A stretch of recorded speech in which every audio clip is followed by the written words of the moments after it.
Hello and welcome to another Yu-Gi-Oh video.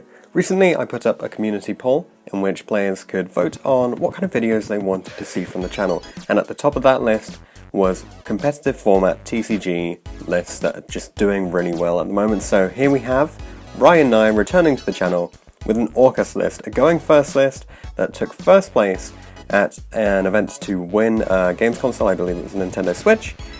There were 6 rounds of Swiss, followed by a top 8 top cut, and yeah, he won out through all. So let's check out the list and get his comments. For hand traps, triple Ash, triple Phantasme, and double Ogre. Just the 8, I guess the 5 real hand traps. You already set up enough disrupts that you should be able to survive anyway. Triple Ibli, one of the best one-card starters that the deck has. 1 Skeleton, triple Horror, double Nightmare, triple Scrap Recycler, which can send any of the Orcust monsters from the deck to the grave. Triple Tenyi Vashuda, this is a fairly new card. It's been showing up in a lot of American events because they have rather high level events going on over the summer, something that the UK hasn't had so much of so far, but we have got a few coming up in the future. So this is a really good card. It allows you to spin back a card from the opponent's field once you put it into the grave and have a non-effect monster on the field. And the special summons itself for free and it's dark, so it's very, very nice. 1 Wand, triple Corby. You just have to be able to get your combo through. If you can't get your first, like Galatea or Nightmare, etc. setup, you're going to really struggle. Triple Signet Mining. This is pretty interesting. You can search the Ibli from deck. Instant Fusion, Babel, 1 Hornet Drones, triple Engage, and double Crescendo. So a slightly more control-y build compared to obviously the things that we've seen from recent months, but the deck has changed quite substantially since then. For the extra deck, the fusions are Winder and Thousand Eyes. That's just typical really. And then for Orcust monsters, double Dengirsu, triple Galatea, and the 1 Long Girsu. Then he's also got Borosword, Cerberus, 2 Mermaid, 1 Phoenix, 1 Kagari, and 1 the Tenyi Monk here.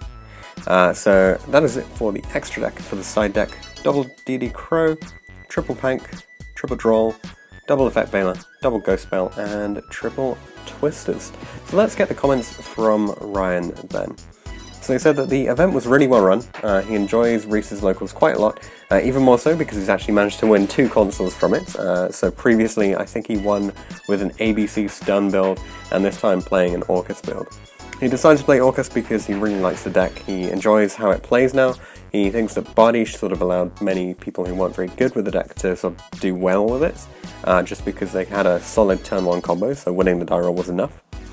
The reason behind Scrap Recycler, it's effectively the same as playing Armageddon Knight because it mills any part of your engine. That's why it's so crucial and chosen over something like Mathematician. And he says that Ibli is by far the best starter card in the deck. In theory, people will Ash it. Ash the Signet Mining in game 1 because they'll believe him to be playing Salamangreat, and the fact that you can then use that to search the Ibli if they don't is really strong. If they do Ash it, then you can keep playing anyway because you just combo off from a single normal summon. And he said that 3 minings was probably a tad too many, given that there were only 3 targets though.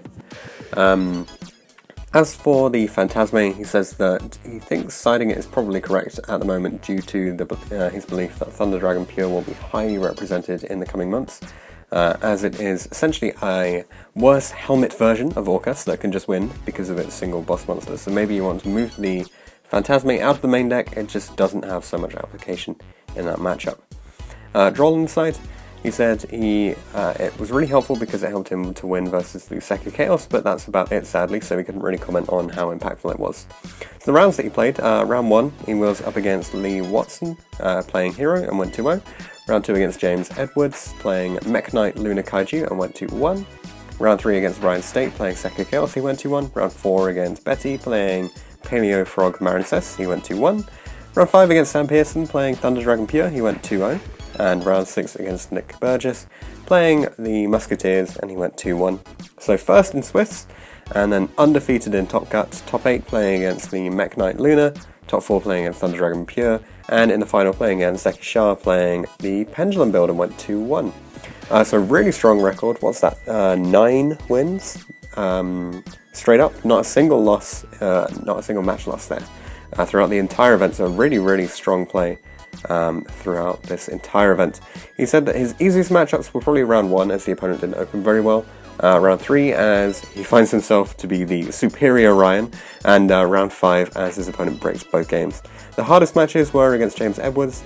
The deck is pretty funny, to be honest, and against Nick, because he had zero idea about how to play against Musketeers, and against Zeki in the final as well, of course. He said that Betty was a pretty challenging match as well, that Marincess deck.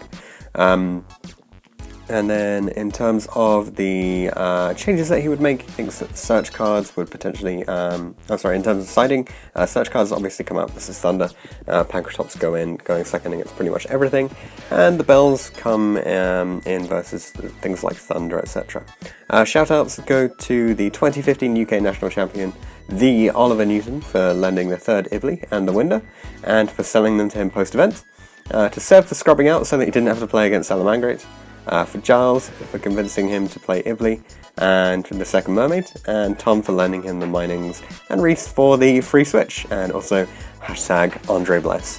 So thanks very much, Ryan, for coming on and sharing your list. What do you guys think about this sort of more pure version of Orcust, I guess?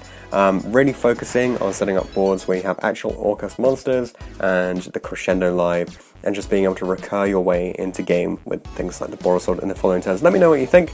Let me know if you're interested in seeing more TCG lists. We've got some World Championship Celebration lists coming up as well, and I'll be trying to record an episode of the Better Meta as soon as I can to bring to you guys and discuss the cycles that we experience within Yu-Gi-Oh! Thanks very much for watching, and I'll see you guys in the next one. This channel is supported by Tier 0 Games. Head to the link in the description in order to pick up the latest Yu-Gi-Oh! And Pokemon cards, other TCGs, as well as plenty of accessories, and stay tuned for more videos on the Yu-Gi-Oh! Channel. Thanks for watching this episode of Top Deck. If you have any comments or suggestions that you would like to make, leave them in the comment section down below. Check out the description for details of how you can get involved in this series. You can enter by voice interview, or instead you could just send all of your information over Facebook Messenger. Anything like that will be absolutely fine. If you want to see anything in particular from the upcoming series, then be sure to get in touch, and I'll see you guys in the next video.